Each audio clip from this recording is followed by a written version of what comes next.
Kainang Pamilya Ben, isang kwento ng pag-asa at pamilya. Kuya, gutom na ako. Ang nanginginig na tinig ang narinig sa sulok ngang tambakan ng basura, sa ilalim ng basang karton. Oh, sagot ng kuya, huminto ang kanyang paggalaw habang nahahalukay sa basurahan, nahahanap ng anumang makakain. Lumingon siya at nakita ang kanyang bunsong kapatid na babae na nanginginig sa ginaw. Patawad, bulong niya sa namamaos na boses. At mahigpit niyang niyakap ang kapatid para ibahagi ang kanyang sariling init ng katawan. Gutom na gutom sila. Simula kahapon, isang piraso lang ng tinapay ang pinagsaluhan nila at wala silang kain ng maayos. Kung mas matanda lang sana ako, bulong niya na puno ng pagsisisi, ngunit ang kanyang masalita ay nilamon ng malakas na tunog ng pas ng ulan. Zazazaza. Biglang lagabog. May bumukas na pinto sa malapit. May tao ba riyan? Ang tanong ng isang lalaki na may mababa, namamaos na boses. Bahagyang huminga ng malalim ang kuya. Agad siyang tumayo sa harap ng kanyang kapatid at tiningnan ang pinakmulan ng boses.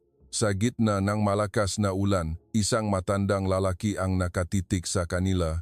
Sa likod niya, isang mainit na liwanag ang sumisikat sa ulan at dahan-dahang lumutang ang amoy ng masarap na piniritong pagkain. Haay, malalim na buntong hininga ang pinakawalan ni Mang Ben.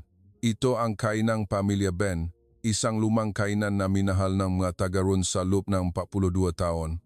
Mahalagang mana ito na ipinasa sa kanyang biyenan, si Lolo Kiko, mula pa sa kanilang probinsya. Isara na kaya natin, 8:00 ng gabi. Malakas ang ulan sa labas. Matagal nang wala ang mga nagdaraan. Si Aling Nena, ang kanyang asawa, ay nagpapahinga sa likod dahil masama ang pakiramdam. Ang tanging naririnig sa tahimik na kainan ay ang tunog ng ulan. Biglang huminto ang kamay niyang may hawak na kutsilyo.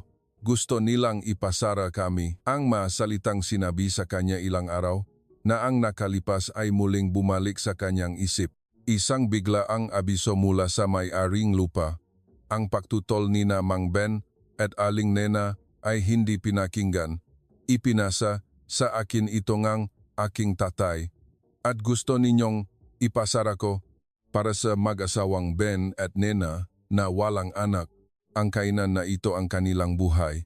Malamang ay pareho rin ang pakiramdam ni Aling Nena. Nabalot silang kawalan ng paasa, napayuko sila. May plano kasing redevelopment dito sa lugar na to. Mabibili nila ng napakamahal ang lupa namin dito, sabi ng may-ari. Redevelopment, ang bulong ni Mang Ben, kung mas mataas pa ang presyo na yaalo nila, dahil matagal na rin naman ang pakikipag-ugnayan namin sa inyo.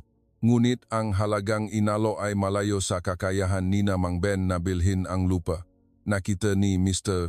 Reyes, ang anak ng may-ari ng lupa na si Mang Dante, ang pagkagulat ni na Mang Ben at Aling Nena.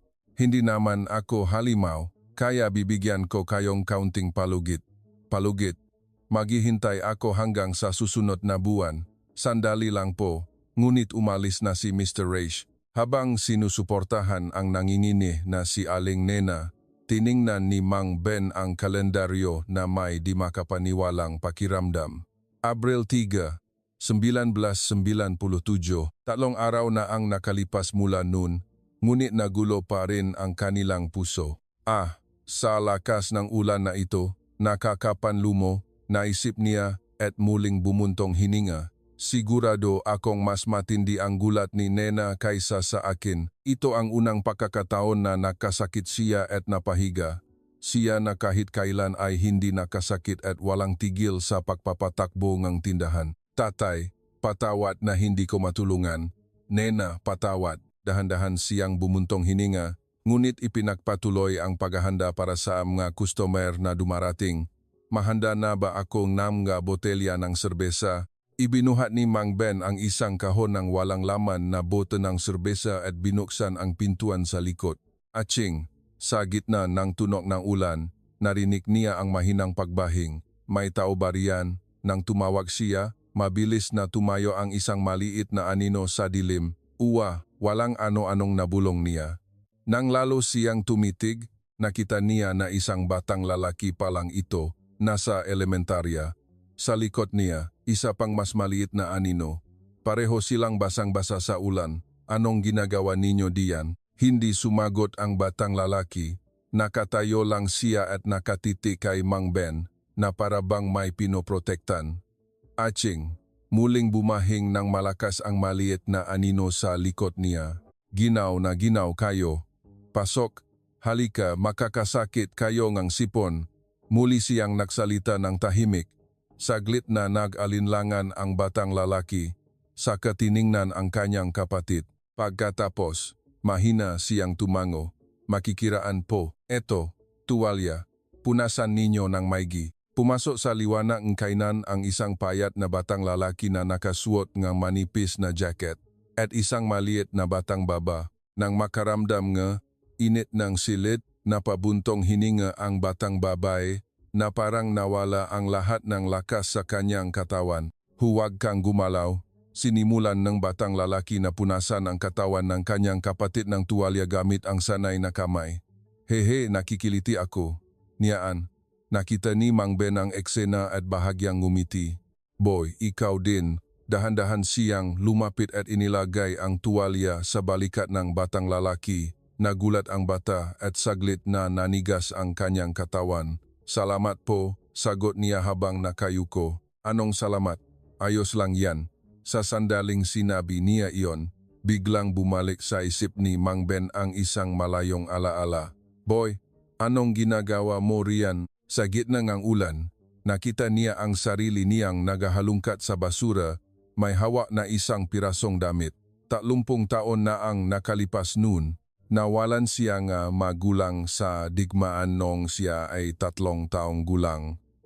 Inalagaan siya nga kanyang malolo't lola. Ngunit nang siya ay 10 taong gulang, namatay din ang kanyang galolot lola at napunta si Ben sa isang ampunan. Pagkatapos niyang magtapos sa elementarya sa edad na 15, nakahanap siyang trabaho, ngunit isang kumpanya iyon na may masamang pagtrato sa mga empleyado. Pagkalipas ng 1 taon, hindi na niya nakayanan at tumakas at nagpagalagala, gumagawa ngang sideline na trabaho. Isang araw, nang walang trabaho dahil sa ulan at hindi pa kumakain ng 3 araw, naakit si Ben sa amoy ngang pagkain at di sinasadyang naghalungkat ng basura. Paumanhin po. Akala niya ay papagalitan siya at sinubukan niyang tumakas. Ngunit isang malakas na kamay ang mahigpit na humawa sa kanya. Hindi ako galit, sabing malaki. Nasa edad ng lalaki na may mainit na mukha. Gutom ka ba? Tumango si Ben. Kung gayon, pumasok ka. Ngumiti siya at sinabi iyon. Nag-aatubili siyang pumasok at binigyan siya ng tuwalya. O punasan mo ang sarili mo. At binigyan siya ng isang mangkok ng lugaw na may manok. Pero wala po akong pera. Ano ang sinasabi mo? Kailangan ba ng pera? Matigas niyang sinabi at tinalikuran siya. Salamat po sa pagkain. Ito ang pinakamasarap na nakain ko sa buong buhay ko. Kumain si Ben ng ubot bilis. Sa kalagitnaan, nasamid siya dahil sa sobrang bilis ngang pagkain at agad na binigyan siya ng tubig. Maraming salamat po sa masarap na pagkain. Habang kinakain ang huling subo na may halong paghihinayang, naramdaman ni Ben ang isang malalim na kaligayahan. Gusto kong makakain ng adobo ni Lola ng busok na busok. Sa sandaling naisip niya iyon, umagos ang kanyang luha. Oho boy, anong nangyari? Masakit ba ang tiyan mo? Agad na lumapit ang lalaki. Siya ang dating may-ari nga, kainang pamilya Ben. Habang umiyak, isinalaysay ni Ben ang kanyang kalagayan. At nang marinig iyon, inalok siya ngang matanda na magtrabaho doon. Nawalan din akong pamilya sa digmaan. Marami rin akong naranasang hirap, kaya itinayo ko ang kainan na ito. Isang lugar kung saan lahat ay makakakain ng masarap at abot kaya. Isang lugar kung saan lahat ay mabubusok at makangiti. Gusto mo bang sumama? Opo. Pagkatapos noon, nagsimulang magtrabaho si Ben sa kainan, naging isang ganap na kusinero, at pinakasalan ang anak ng maestro, si Nena. Namuhay sila nga balang ngunit masaya, bilang isang kainan na minahal ng mga taga-roon. 10 taon na ang nakalipas. Bago pumanaw ang kanyang mentor at biyenan na si Lolo Kiko, humagulgol si Ben. Tatay, huwag po kayong umalis. Hindi ko pa po nababayaran ang utang na loob ko. Mas gusto ko pang mas matagal na makasama kayo. Ben, Nena, ang kainan, lahat ng mahalaga sa akin ay galing sa iyo, tatay. Pero wala pa po akong nagawa. Ben, marahang inilagay ni Lolo Kiko ang nanginginig na kamay sa ulo ni Ben at hinimas ito. Sa edad mong yan, huwag ka nang umiyak. Ben, sapat na ang naibigay mong utang na loob sa akin. Naging mahusay kang kusinero, pinakasalan mo si Nena, at ipinagpatuloy mo ang kainan. Sigurado akong nagpapasalamat din ang nanay mo na nauna sa atin. At kung tungkol sa utang na loob, gawin mo lang ang ginawa ko. Kung may isang taong gutom at umiyak, busugin mo siya at pasayahin mo siya, tatay. Pagkatapos nun, tahimik na namayapa si Lolo Kiko, tatay. Oh, gagawin ko rin ang ginawa ni tatay para sa mga batang ito. Unti-anting uminit ang kanyang puso. Ang payat na makapatid sa harap niya ay parang ang sarili niya nun. Gutom kayo? Hindi ba? Kain kayo. Ikinagulat ng batang lalaki ang kanyang mukha at dumilat. Pero wala po akong pera. Anong sinasabi mo? Kailangan ba ngang pera? Bumalik sa kanya ang boses ni Lolo Kiko nun. Hindi mo kailangan. Gusto ko lang kayong pakainin. Ngumiti si Mang Ben at pumasok sa kusina. Chwah! Kumalat ang tunog ng kumukulong mantika sa kainan at maya-maya ay dahan-dahang lumutang ang matamis na amoy ng sabaw. Niyaan, ang bango. Hindi sinasadyang lumunok sila ng laway. Ano kaya iyon? Naglapit ang kanilang mga mukha at mahina silang nagbulungan. Mahal, may customer. Sa sandaling iyon, lumabas si Aling Nena mula sa likod at kinausap si Mang Ben na nagluluto. Customer ko. Huwag kang magpuyat. Magpahinga ka lang. Sa sagot ni Mang Ben, tumingin si Aling Nena na mukhang pagod. Sa mga batang kapatid sa kainan at napahinga ng malalim. Ang mga bata, kanina, nasa likod sila, sa ulan. Gutom na gutom sila, kaya kinausap ko. Dahan-dahang ngumiti si Aling Nena at pumikit. Parang ikaw nung bata pa. Oh, diba? Mabilis na tinapos ang pagluluto at inilabas ni Mang Ben ang 2 mangkok para sa mga bata. May umuusok na special na fried chicken at kanin na may gravy at itlog. Eto na, pinahintay ko kayo. Wow! Kumislap ang mata ng batang babae habang nakatitik sa mangkok. Ito, lumunok ng lewe ang kuya. Ito ang espesyal na fried chicken ng kainang Pamilya Ben. Ang aming pangunahing menu, mainit yan, kaya mag-ingat kayo na huwag masunog. Ang makapatid ay nakanganga na parang nakakita ng isang bagay na di ka panipaniwala.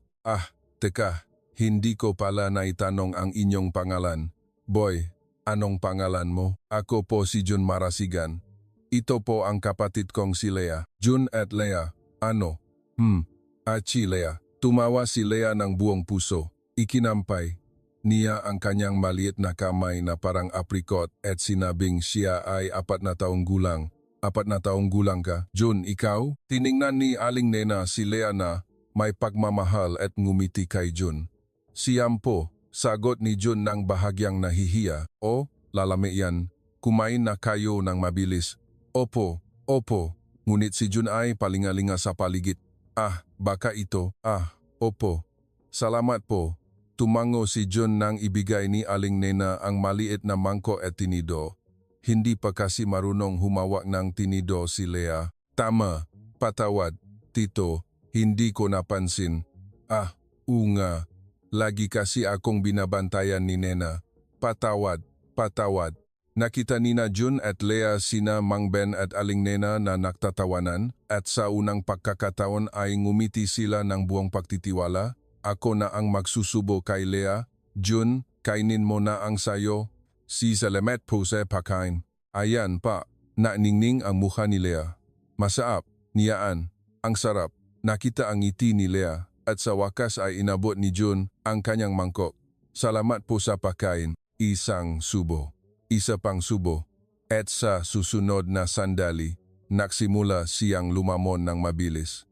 Talagang gutom na gutom sila. Talaga. Pero bakit sila maliit pa? Biglang umiyak si Jun habang kumakain.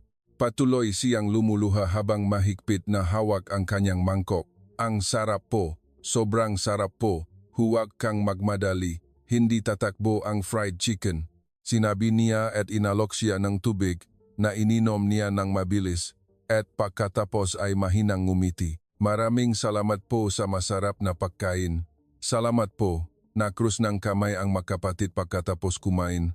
Ang pagmamadali kanina ay nawala at ang kanilang mukha ay nagpapahayaan ni paggaan ng loop. Jun, bakit kayong dalawa lang ngayong gabi? At sa gitna pa ang ulan, kinagat ni Jun ang kanyang labi. Wala na po ang tatay at nanay namin. Tahimik na bumalot ang katahimikan sa kainan. Unti-unti, nagsimulang magkwento si Jun. Sa tabi niya, si Lea ay nakasandal kay Aling Nena at inaantok na. Pumunta po kami sa tito namin, kapatid ng tatay ko, pero parang may away po sila ng tatay ko at hindi pa po namin nakikilala dati. Pero wala na po kaming ibang kamag-anak. Sa simula po, mabait naman siya, pero parang may insurance money daw po na county lang, kaya na-disappoint siya. Pauwi na raw ang kanyang tito ng gabi, at minsan, wala pa siyang iniwan na para sa pagkain sa loob ng ilang araw. Kaya po bumibili lang kami ng tinapay, pero isang linggo na po siyang hindi umuwi. Kaya po wala na kaming pera at umiyak po si Lea dahil gutom na siya. Pinunasan ni Jun ang kanyang luha gamit ang kanyang manggas at kinagat ang kanyang labi. Kailangan ko pong gumawa ng paraan. Kasi po, sabi ni nanay, ingatan ko raw po si Lea. Hindi na napigilan ni Aling Nena ang kanyang luha at hinimas ang ulo ni Jun. Ako, kung mas matanda lang sana ako, makakatrabaho ako at makakakita ng pera. Para hindi na umiyak si Lea dahil sa gutom, kinagat ni Jun ang kanyang labi, mahigpit na kinuyom ang kanyang makamaw at umiyak. Masakit makita ang siyam na taong gulang na batang ito na dapat ay pinoprotektahan na umiyak sa pagkadismaya. Si Lea ay mahimbing nang natutulog. Mahigpit na hawa ang damit ni Aling Nena gamit ang kanyang maliit na kamay. Jun, dito ka muna ngayong gabi. Madilim na rin sa labas. Oh, tama na yan. Tingnan mo, ang himbing ang tulot ni Lea. Nakita ni Jun ang payapang mukha ni Lea na tila panatak na at tumango siya. Magandang umaga po. Kinabukasan. Bahagyang maga ang mukha ni Jun dahil sa pag-iyak. At nagulat siya nang makita ang almusal sa mesa. Mainit na kanin, sinigang, nilagang itlog, inihaw na isda, at tuyo. Oh, magandang umaga, wala namang espesyal. Pero kumain kayo ng marami. Niyaan, nilagang itlog, ang sarap. Si Lea, na naunang nagising, ay nakaupo sa kandungan ni Mang Ben. Muling namasa ang mata ni Jun sa tanawin ng hapagkainan na parang noong buhay pa ang kanyang mga magulang 6 na buwan na ang nakakaraan. Halika, halika, mahugas ka ng mukha, ang almusal ang simulang araw, di ba? Opo, sa banayat na kamay ni Aling Nena, malaki ang naitango ni Jun. Kaya, tungkol sa dalawang bata, hindi naman pwedeng manatili sila dito, bulong ni Aling Nena. Pero delikado rin kung ibabalik natin sila. Lea, ayaw ko umuwi. Gusto ko dito, sinabi ni Lea matapos kumain. At mahigpit na kumapit kay Aling Nena. Lea, yakap ni Aling Nena sa bata na may pagmamahal. Wala tayong naging anak, pero ang kainan na ito ay parang anak na rin natin, di ba? Habang sinasabi iyon, lagi siyang medyo nalulungkot tuwing nababanggit ang tungkol sa mga bata. Ngayon, marahan siyang pumikit na parang pinaparamdam ang init ng maliit na Lea. Lea, huwag kang maging pass away sa tito at tita. Kailangan na nating umuwi. Malungkot ngunit matigas na sabi ni Jun. Kaya nga, balak kong tawagan ang DSWD, Department of Social Welfare and Development. Ha? Hindi po ba magagalit si Tito? Nagulat si Jun at nangingini ang kanyang katawan. Inilagay ni Mang Ben ang kamay sa ulo ni Jun at tiningnan ang kanyang mukha. Poprotektahan kita para hindi sila magalit. Talaga po? O kakampi ninyo kami? Sa seryosong mukha ni Mang Ben, napanata si Jun at nawala ang tensyon sa kanyang katawan. Dahan-dahang inilagay ni Mang Ben ang kanyang kamay sa likod ni Jun at marahang pinatpat. Potong. Isang patang luha ang bumaksak at nabasa ang tuhod ni Mang Ben. Nakmadali si Jun na punasan ang kanyang mukha gamit ang kanyang manggas. Ang bakas ng luha sa tuhod. Pagkatapos nito, nagpasya si Mang Ben. Kailangan kong protektahan ang mga batang ito. Hindi ko gustong maranasan pa nila ang anumang hirap. Ang utang na loob na natanggap niya mula kay Lolo Kiko, gusto niyang mabayaran ito kahit kaunti sa pamamagitan ng pagtulong sa mga batang ito. Hindi siguro aksidente na nakilala niya ang mga batang ito sa huling yugto ng kainan na ito. Sinusubukan ni tatay na sabihin sa akin na tulungan ko ang mga batang ito. Mahal, tama ka. Gagawin natin ang lahat ng makakaya natin para sa kanila. Kumalat ang banayad na hangin sa kainan. Ito ang unang pagkakataon na nakita niyang tahimik na ngumiti si Aling Nena pagkatapos ng mahabang panahon.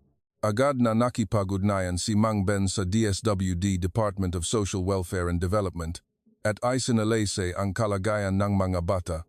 Agad namang dumating ang makawani mula sa DSWD at sa Child Welfare Office upang makipag-usap sa makapatid ng mas detalyado. Kung maaari po, gusto naming alagaan ang mabatang ito hanggang sa magdesisyon kayo kung saan sila ilalagay, sabi ni Mang Ben.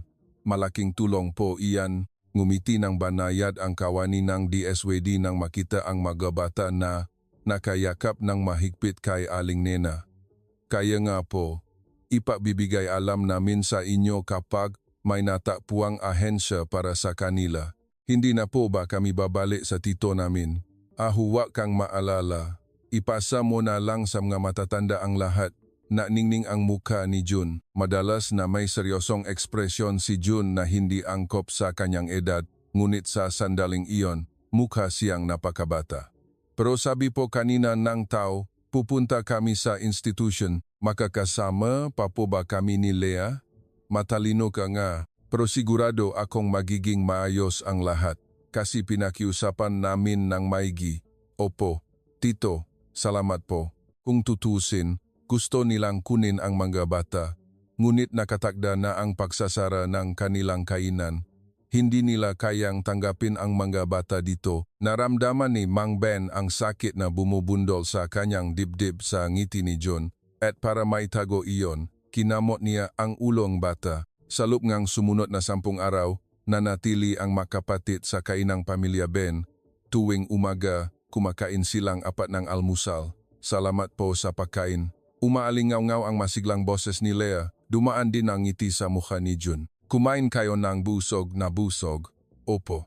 Sa araw, inaalagaan ni Jun si Lea habang pinapanood ang kainan na punong ng customer. Ay, maestro, kailan ka pa nakaanak? Hindi po. Ang mga bata pong ito ay mahalagang inaalagaan ko lang po. Akala ko nakaroon ka na ulit ng tagapakmana. Naktawanan ang mga regular na customer. Maraming salamat po. Maraming salamat po. Ginaya ni Jun si Mang Ben at Aling Nena. Maraming salamat po. At si Lea din. Ang cute ng boses niya. Kuya, gusto mong magtrabaho dito sa hinaharap? Sa biro na iyon, nahihiyang tumango si Jun. Tuwing umaga, ang almusal ay gawa ni Aling Nena. Sa tanghali at gabi, ang mga pagkain ay gawa ni Mang Ben. Tuwing kakain sila, nakikislapan ang mata ng dalawa at kumakain sila ng masigla. Si Tito Renato, ang tiyuhin ng 2 bata, agad na tumanggi na maging gwardiyan nang matanggap ang tawag mula sa DSWD. Galit si Mang Ben sa salobin niyang tila sinasabing ayaw niyang gulo. Ngunit nagpasya siyang mas mabuti na huwag makialam sa isang taong kayang pabayaan ang mga maliliit na bata. Hindi na ninyo kailangang makita si tito ninyo. Nakita niya si Jun na lubos na napanatag at lalo pa siyang naniwala sa kanyang desisyon. Maganda na masisigurado ang kapayapaan ng mga bata. Pero nakakita na sila ang institution. Diba, habang tinitingnan ang payapang mukha ng mga bata, mahinang bulong ni Aling Nena, hinimas niya ang namumungay na pisngi ng dalawa na tila umiyak at nakaramdam siyang kalungkutan. Gusto ko silang ampunin, gusto ko silang pasayahin. Ngunit biglang tumahimik si Aling Nena. Tiningnan niya ang kalendaryo. 2 linggo na lang. Kailangan na nating sabihin na magsasara tayo. Marahang bulong ni Mang Ben sa kanyang sarili. Pagkalipas ng 10 araw, dumating na ang araw. Isang kotse ang huminto sa harap ng kainan. Tahimik na yumuko ang kawani ng DSWD. Nandito na po kami para sunduin sila. Maraming salamat po. Maiksi ang sagot ni Mang Ben at yumuko ng malalim si Aling Nena. Ayaw, gusto ko dito, tita. Mahigpit na kinapitan ni Lea ang damit ni Aling Nena at ayaw bitawan. Lea, lumuhod si Aling Nena upang makapantay ang mata nito at marahang hinimas ang ulo nito. Ayos lang, magkikita pa tayo ulit. Talaga po, malakas na huminga ng malalim si Lea. Oo, Toto, siguradong bibisitahin ka namin, matigas na sabi ni Mang Ben. Si Jun, na halos umiyak, ay mahigpit na kinagat ang kanyang labi. Tito, maraming salamat po talaga. Sa sandaling sinabi niya iyon, umagos ang luha mula sa mata ni Jun. Niyaan, inabot ni Lea ang kanyang kamay. Kinapitan ni Jun ang kamay nito at dahan-dahang humarap. Sa huling sandali bago sumakay sa kotse, malakas na sumigaw si Jun. Paalam po, tito, tita. Habang umiyak, kumakawe si Lea. Ingat kayo. Pilit na ngumiti si Aling Nena at kumawe. Wala nang sinabi si Mang Ben, itinaas lang niya ang kanyang kamay, dahan-dahang umandar ang kotse. Hindi gumalaw sina Mang Ben at Aling Nena sa kanilang kinatatayuan hanggang sa mawala na sa paningin ang 2 maliit na figura. Umalis na sila, mahinang bulong ni Aling Nena pagbalik nila sa kainan. Namasa pa rin ang kanyang mata. Parang nanaginip lang. Isang masayang panaginip. Araw-araw naririnig namin ang cute na boses ni Jun at Lea. Parang malungkot ngayon, di ba? Oo nga, pero hindi natin sila pwedeng ampunin. Malapit na rin ang pagsasara natin. Mahinang tumango si Aling Nena sa kanyang nakayukong kamay. Mahigpit na hawa ang origami na kalaro niya kanina kasama si Lea, ang kainang pamilya Ben. Na minahal ninyo sa loob ng mahabang panahon ay magsasara. Nasa katapusan ng buwang ito, maraming salamat po nang idikit ang anunsyo na iyon sa kainan. Nagulantang ang mga regular na customer. Bakit? Kung mawawala ang kainan na to, saan kami kakain ng tanghalian? Aling Nena, bakit ang paborito pa naman ito ng anak namin, ang fried chicken at adobo ninyo? Hindi gaanong nagsalita sina Mang Ben at Aling Nena, patuloy lang silang yumuko, nakakalungkot. Kung gayon, pupunta ako araw-araw bago kayo magsara para hindi ako magsisi. Unga, kailangan kong matandaan ang lasa nito. Kaya naman araw-araw ay dinudumog ang kainan ng mga customer. Maestro, Aling Nena, matagal na rin. May mga businessman na narinig ang balita at bumalik na dating pumupunta nung estudyante pa sila at mga customer na dumarating kasama ang kanilang pamilya noong bata pa sila. Dito na ako kumakain simula pa noong panahon ni Lolo Kiko. Natuwa ako nang ipinagpatuloy ninyo ang kainan. Patawad po talaga. Libre po yan. Kumain kayo ng busog na busog. Ang bawat salita ng mga customer na nagmamahal sa kainan ay buong pasasalamat na tinanggap ni na Mang Ben at Aling Nena. Napakasaya na maraming nagmamahal sa atin. O nga, ang damdamin ni tatay ay naiparating sa lahat. Gusto niyang busugin ang lahat ng masasarap na pagkain. Ipinagpatuloy mo rin ang damdaming yon. Habang namumuhay sa abalang araw-araw, punong kaligayahan ang puso ni na Mang Ben at Aling Nena. Tapos na ang trabaho, 5 araw na ang nakalipas mula nang umalis ang mabata papunta sa institution. Isang araw, dumating ang isang postcard. Pagkatapos ang pagsasara, masayang ibinigay ni Aling Nena ang postcard kay Mang Ben. Oh, galing kay Jun. Postcard? Tingnan ko. Sana mayos si Lea. Tinitigan ni Mang Ben ang postcard na inabot ni Aling Nena. Para kina tito at tita, malaki at malinis ang sulat kamay. Sadyang sulat ni Jun na may malakas na pakiramdam NG responsibilidad. Kumusta po kayo? Ako po si Jun at si Lea. Lahat po ang tao sa institution ay mababait. Tito, tita, maraming salamat po. Mula po nang wala na ang tatay at nanay namin, iyon po ang unang pagkakataon na nakatanggap kami ng ganun kabait na pagtrato. Kahahapon lang po namin kayo nakasama, pero masaya po ako na nakasama ko kayo. Mag-aral po ako ng mabuti at mabilis na magiging katulad ni Tito na matanda. Dahan-dahang inilagay ni Aling Nena ang kamay sa balikat ni Mang Ben na nakahawa sa kanyang ulo. Mahal, hindi ba natin pwedeng imbitahan ang mga bata sa huling araw ng kainan? Oo nga, susubukan kong kausapin ang institution. Nakislap ang mata ni Aling Nena at ngumiti si Mang Ben. At sa wakas, ang huling araw, Tito, Tita, andito na kami. Buti naman at nandito kayo, mukha kayong masaya. Patawad na hindi namin kayo mabisita, pero mula ngayon, madalas na kaming bibisita, di ba? Talaga po. Oo. Dahil sa araw ng pagsasara ng kainan, pinayagan silang dalhin ang dalawang bata mula sa institution. Masayang nadiwang si Lea sa muling pagkikita, ngunit si Jun ay mahigpit na kinagat ang kanyang labi. Tito, magsasara na po ba ang kainan nato? Malungkot na tanong ni Jun. Pero, huwag kang mag-alala. Ayos lang yan. Hinimas ni Mang Ben ang ulo ni Jun at tumingin sa labas ng kainan. Sa labas ng kainan, bago magbukas, may mahabang pila na. Ano kaya ang masarap sa huling araw? Fried chicken pa rin, hindi adobo din. Naririnig ang bulungan ng matao. Jun, Lea, anong gusto ninyong kainin? Espesyal na fried chicken. Sabay na sabing dalawa. Simula po ng unang kainin namin, hindi na po namin makalimutan. Gusto po namin itong kainin ng paulit-ulit. Natawa rin si Lea. Kung gayon, hintay lang kayo. Agad kong iluluto para sa inyo. Habang nilalabanan ang kanyang uwag, nagsimula siyang magluto. Maraming salamat po sa paghihintay. Tuloy po kayo. Masiglang ngumiti si Aling Nena habang binuksan ang kainan. Agad na napuno ang kainan at may pila pa rin sa labas.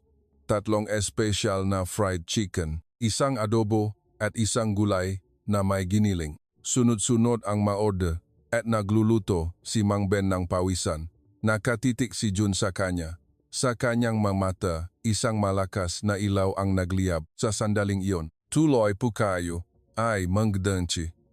Umalinggonggaw ang gulatin na boses ni Aling Nena. Nang lumingon si Mang Ben, ang nakita niya ay si Mang Dante, ang may-ari ng lupa na nakaupo sa wheelchair.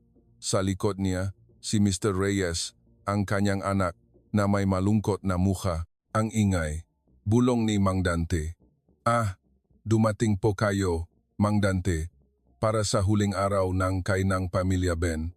Huling araw, Mang Dante, kumusta po ang inyong kalusugan? Ayoko nang tumanda. Nagkaroon ako ng malubhang sipon at na ospital. Sa isang punto, sinabing delikado, pero eto, gumaling na ako ng tuluyan. Mabuti po kung ganun, ibig sabihin. Nagkaroon ako ng pagkakataong ma-ospital.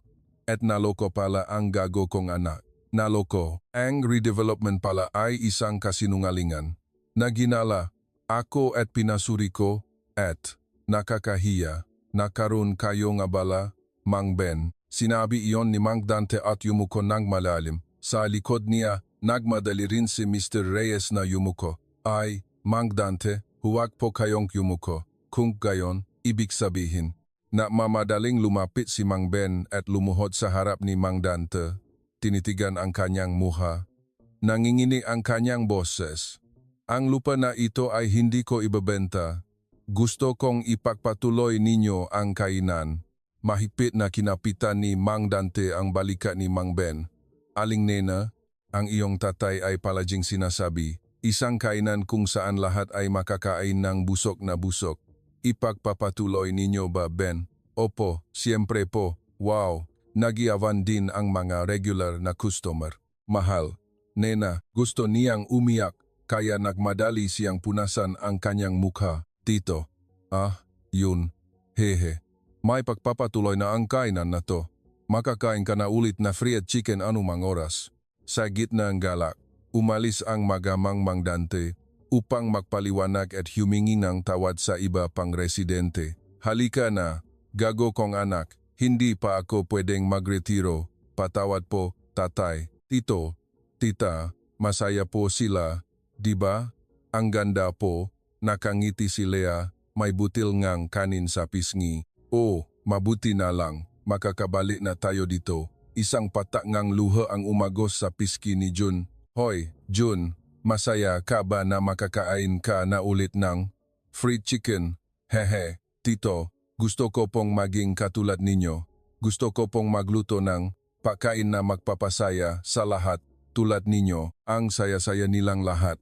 Jun, sabi ni Aling Nena, unga. Sigurado akong magiging ganyan ka rin, Jun. Gusto ko rin pong gumawa ng fried chicken. Natawa rin si Lea. Nena, ikaw din. Masyado pang maaga para pag-usapan yan, di ba? Magpupursige po ako.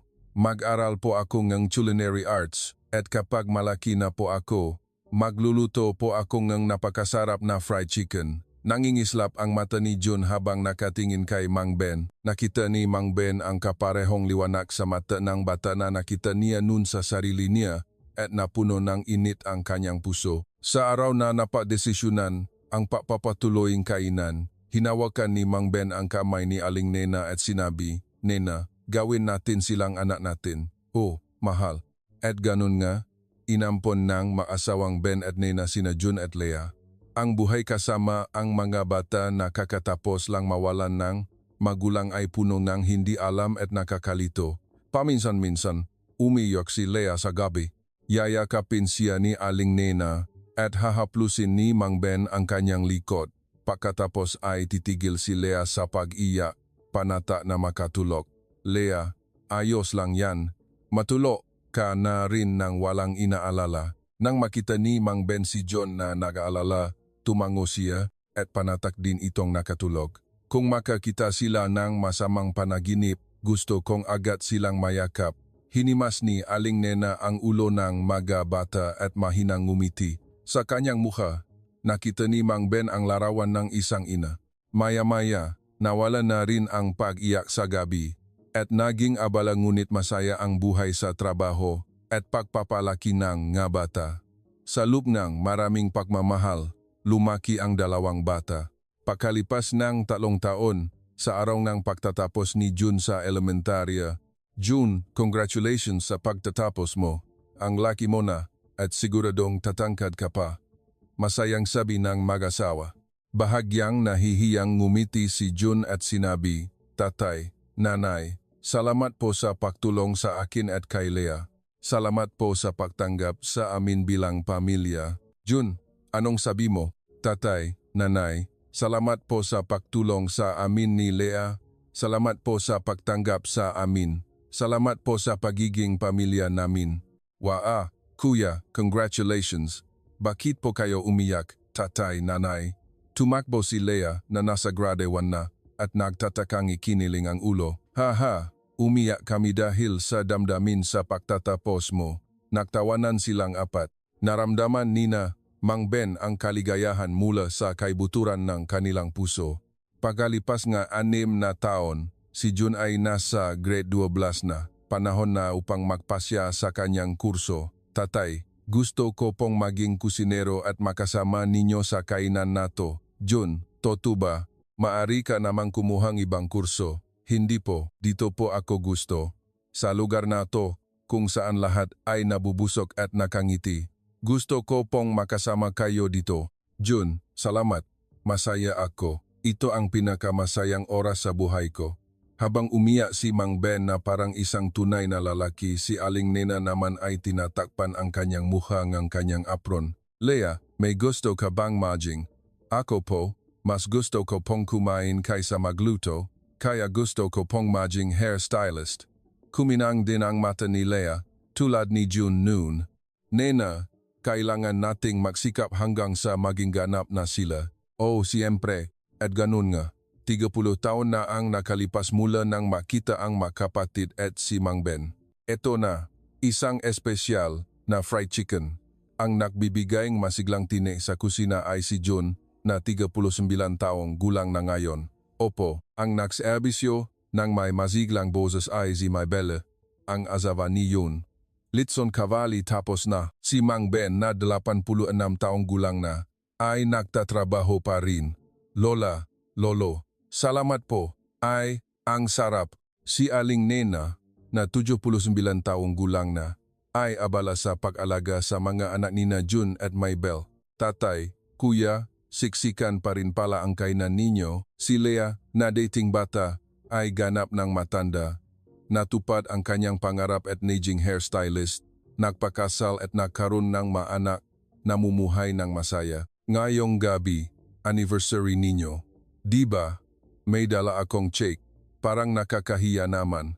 Masaya yan, diba? Magdiwang tayo lahat. Lolo, Lola, happy 60th wedding anniversary. Napapalibutan ng pamilya nina June at Lea.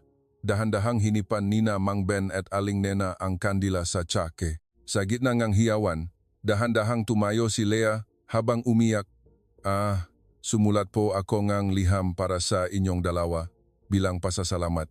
Hehe, pinag-usapan po namin ito ni Kuya. Babasahin ko na po. Tatay, Nanay, happy 60th wedding anniversary po. 30 taon na po ang nakalipas simula nang magkita kaming dalawa. Ang mga panahong iyon ay tila isang panaginip. Salamat po sa pagtawag sa amin noong gabing umulan. Hindi po namin kailanman malilimutan ang lasa na fried chicken noong araw na iyon. Napalibutan po kami ng inyong kabutihan at pagmamahal at ngayon po ay napakasaya namin. Naalala ko po, kapag nagigising ako sa gabi at umiyak, yayakapin ako ni nanay. At si tatay, sikreto po siyang umiyak nung araw na ikakasal ako. Kayong dalawa po ay walang duda na aming tatay at nanay. Sana po ay mabuhay kayo ng matagal. Matapos basahin, ngumiti si Lea. Tulad ng bata pa siya noon, tinakpan ni Aling Nena ang kanyang mukha at umiyak. Salamat. Masaya ako na ginawa ninyo akong magulang. Habang yakap-yakap ang balikat ni Aling Nena at nararamdaman ang init na bumabalot sa kanya, biglang narinig niya ang isang boses. Ang galing mo, Ben. Walang ano-anong tumingala si Mang Ben sa langit. Tatay, sa dulong kanyang paningin, ang larawan na nakasabit sa dingding. Mula ngayon, pasayahin din natin ang lahat. Binulong niya iyon habang nararamdaman ang kaligayahan mula sa kaibuturan ng kanyang puso.